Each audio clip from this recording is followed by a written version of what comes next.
everyone, I'm Ashley Nordin, Education Developer at Blick Art Materials. I'm really excited to share with you this alcohol ink painting process. I'm going to be using a combination of alcohol ink brands from Ranger to Jim Holtz, along with the alcohol blending solution, which is going to help give our colors a lot of flow and cloudiness.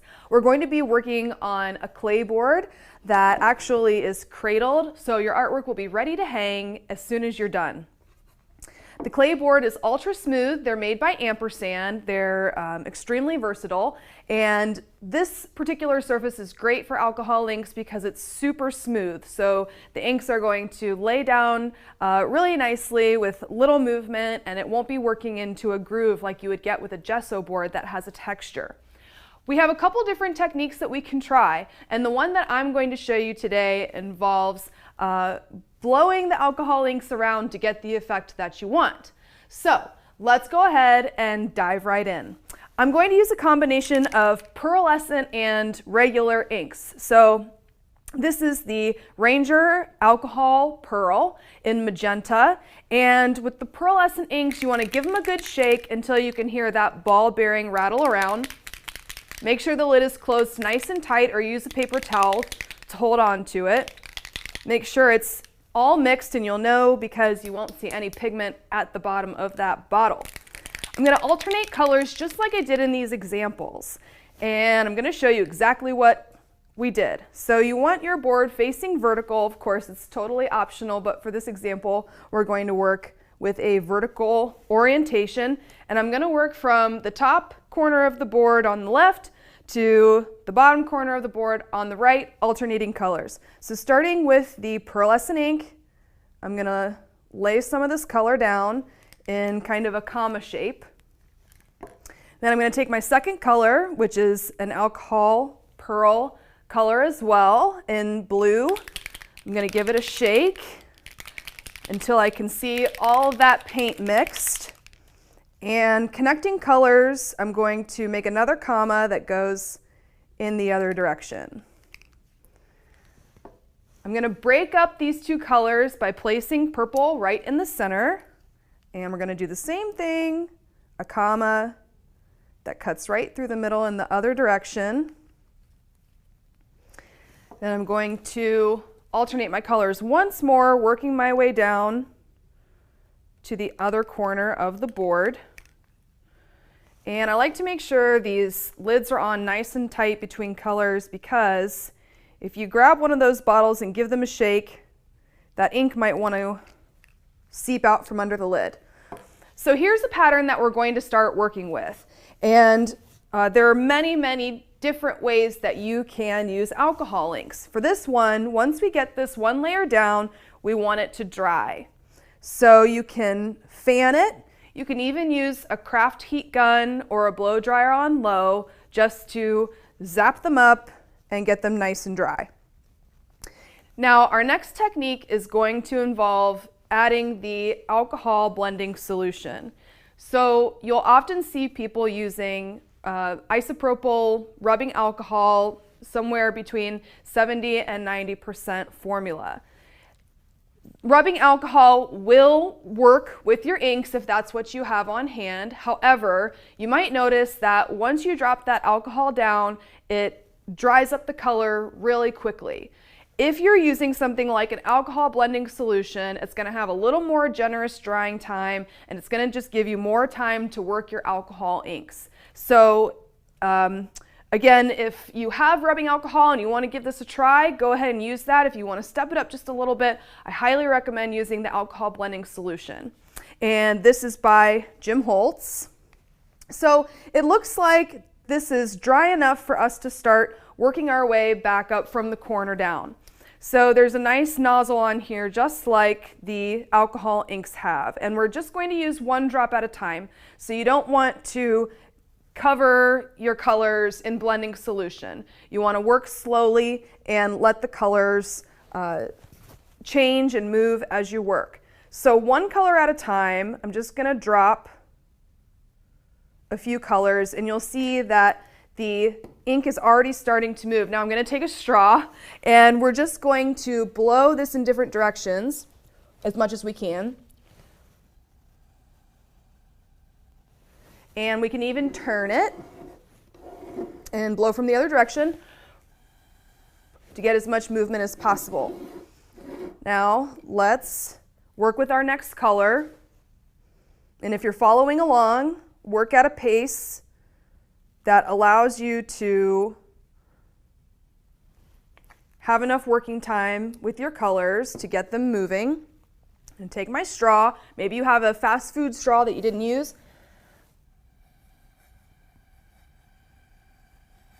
And we're going to blow in different directions. Let's keep working. We're pretty much getting the effect that we want, and I don't want to overdo it with the blending solution. The results are exciting, but if you use too much at once, you might not get the effect you want.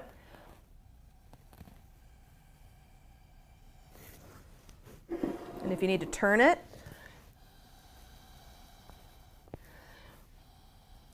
get it moving in another direction. Let's keep moving. Now we're not going to stop here. You can add as many layers of color as you like. So let's work this magenta. And where I have broader areas, I can add more of the solution.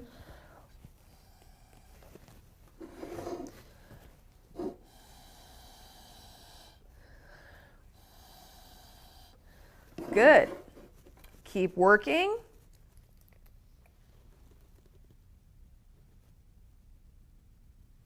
Now this is so quick and easy, and you can do this on a variety of surfaces, so we don't have to stop here.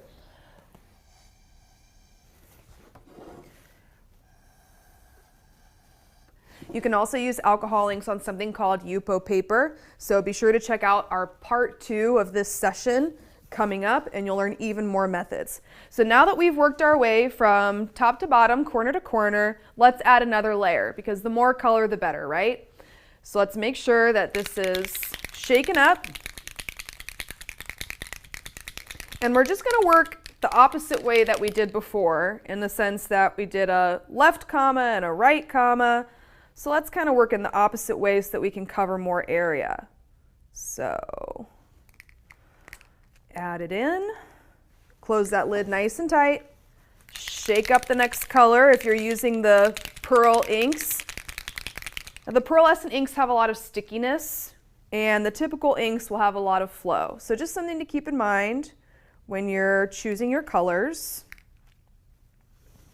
We're getting some really nice layering, and it's okay if they overlap as you work. So one thing that's important when you're choosing your colors or a color palette is to use a limited color palette. So 2 to 3 colors are best, and you want those colors to be analogous or mix well. So if they're situated close to each other on the color wheel, that means that they're analogous. So if you're using green, turquoise, and blue, those colors are analogous, and they're going to play nicely together on your palette.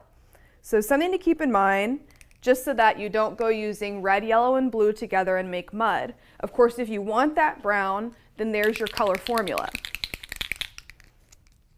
Going to add another color, and you can see as we layer, we're going to be able to cover a little more surface area.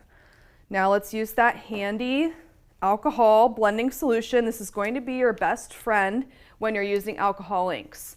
I found myself a lot less frustrated when I moved from using the rubbing alcohol to the blending solution. So we want to make sure this is dry. And now you don't have to use a straw. I'm using a straw for safety and to be sure that I don't make contact with any fluids on my surface. So it's just a very user-friendly way to get started with the alcohol inks and see what they can do. Another pro tip for you as we're waiting for this second layer to dry is to always test your color combos on another surface before you get started. We always like the surprise of a happy accident, which is a very well coined phrase in art making. It's always great when an accident turns out happy, but what about planning ahead and getting ahead of those not so happy accidents and making sure that you have a color combination that you're working with that you like, the colors are blending nicely, but also you're getting the effect that you want. Okay, Let's go ahead and start it on this second layer, and maybe we'll do a third one just so that you guys can see this technique. I guess it will depend on what we get out of this next one. Take my straw. And you see this really nice cloudiness.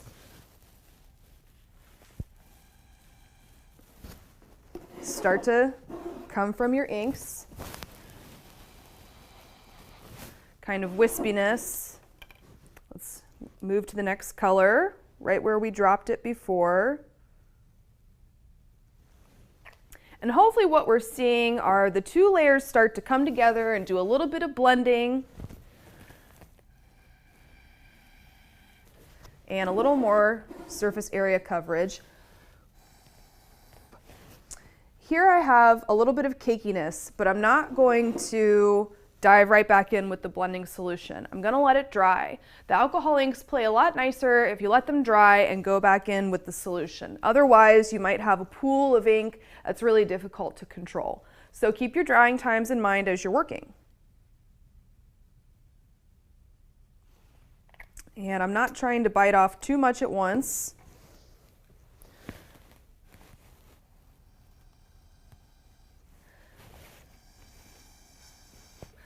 I'm going to try and get some movement out on the edges here. So I can always place that solution instead of right in the middle, I can place it on the edges and try to get some of that ink to move into the other side of the board. There we go. This side. We've got some exciting movement happening here. Let's keep going. I'm really liking how this is turning out. I hope you're trying it at home. Don't forget to check out the bundle page if you haven't already, so that you can find the supplies that we're using and make this artwork on your own.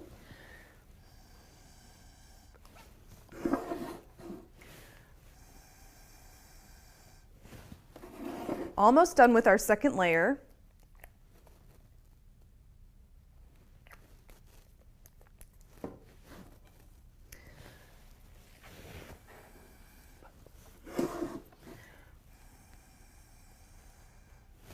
All right, now, one thing about alcohol inks that is important to keep in mind is that the color is really, really concentrated in the bottle. If we load all of our alcohol inks onto our working surface, then we might have more color than we know what to do with. So I think before I go into that third layer, and I'm having so much fun that we are going to do a third layer, just want to make sure that you guys get this technique and you have time to practice it. But before I do that, I'm going to go back into what I've already started here, and I'm going to find those areas where there's a lot of color, and I can tell there is because it's extra dark around the edges where colors are pooling. And I'm going to try and break that up and see if I can get a little more transparency out of these colors. So I'm not going to use too much. I don't want discoloration. I don't want to tarnish the color. I'm just going to touch up a couple areas here where I see that it's extra dark and try to get more coverage.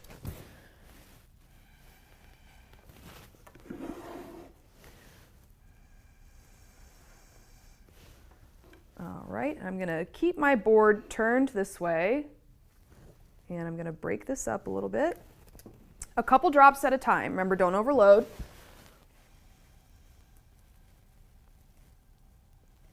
Of course, the amount of force that you use is going to help shape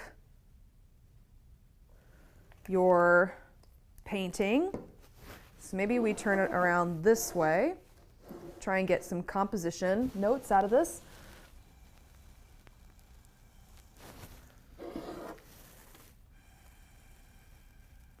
Turning the board can help you get a little more coverage. Now let's keep moving where we see that it's extra dark.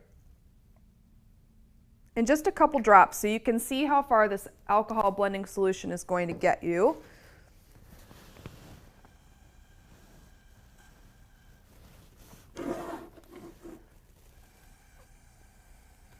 Definitely worth the investment to try.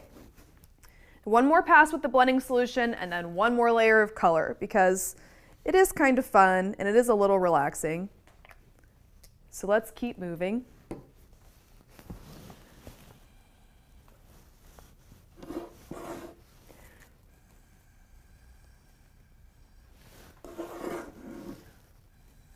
This is a great technique that's fun for the whole family. It's pretty safe. Don't ingest the alcohol inks. You can always wear gloves if you have them on hand, but in general, as long as you keep those caps on, that's probably the most dangerous part of this project. Also, don't ever take a flame to your alcohol inks. That method is reserved for resin painting. So just a tip, you don't have to heat your alcohol inks. You can just let them dry on your surface if you were wondering out there. And we're just going to do one more color because why not? I'm going to go in the same color order and just try to fill out a little more space, helping it to grow as we go. Make sure these get a good shake. Remember that pearl color, you can see it at the bottom, and once it's mixed nicely, then you won't see that anymore. And I love these pearlescent colors because you get that shimmer and shine right as you lay them down. It's fun to watch them change as you're working on your surface. Every alcohol ink painting is going to be different. So that's probably one of my favorite things about this process, is that you'll never make the same painting twice, even if you try really, really hard. Which can be hard for the perfectionists out there who are wanting to get the same result every time. You know, that's the fun in it. So you try different techniques, you see what the inks can do, and you know that every time you go in, it's going to be just a little bit different. So as long as you can take that tip, then you'll be all set. And for those of you out there who just love to play with art supplies, this is a great project for you. Let's make sure this is mostly dry before we get started on this last bit of the process. And of course, we included all these materials on the bundle page, so click that link in the chat and make sure you tap on it so you can find all of the colors. The pearlescents come in a nice set of 3, so you can get 3 colors that are analogous that are going to work together. Just a couple drips as we unleash these last few bits.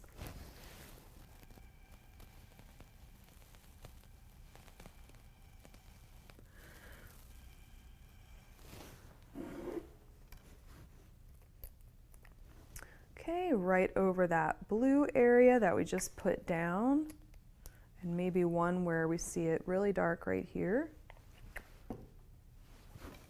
I'm going to turn my board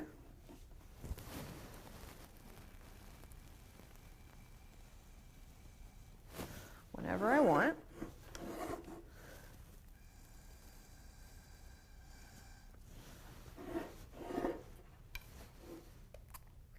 And work our way down. Be careful with that dropper because it's very generous sometimes.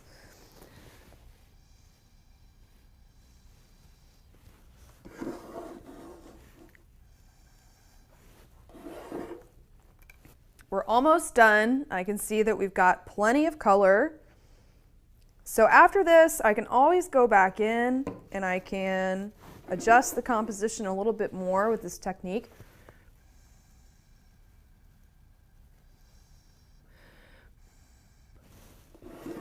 That air is going to help dry these inks as you work as well.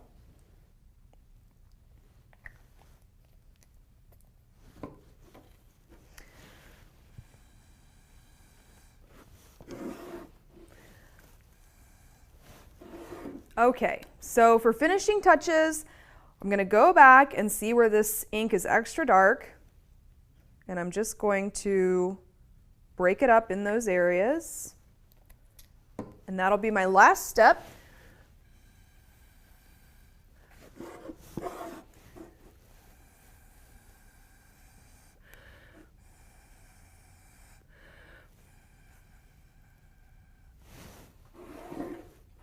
Okay, well, I think we've come to a good stopping point. Of course, you don't have to stop here.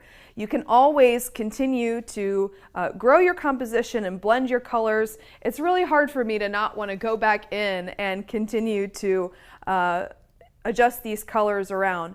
But I think for the sake of our demo, we've come to a conclusion that alcohol inks are a ton of fun. You're going to enjoy this activity with your whole family. You can try it on a number of surfaces, particularly those that are extra smooth like Clayboard and Yupo paper. We used a combination of the metallic, pearlescent inks as well as the typical colors, which gives us a really nice effect. It always helps to have a handy dandy straw, but it's totally optional. Try out the alcohol blending solution. It's definitely for you, especially if you are an alcohol ink fanatic. You're really going to love this product. It's just going to totally transform your alcohol ink experience. So thank you so much for joining us, and we look forward to seeing you for our next demo.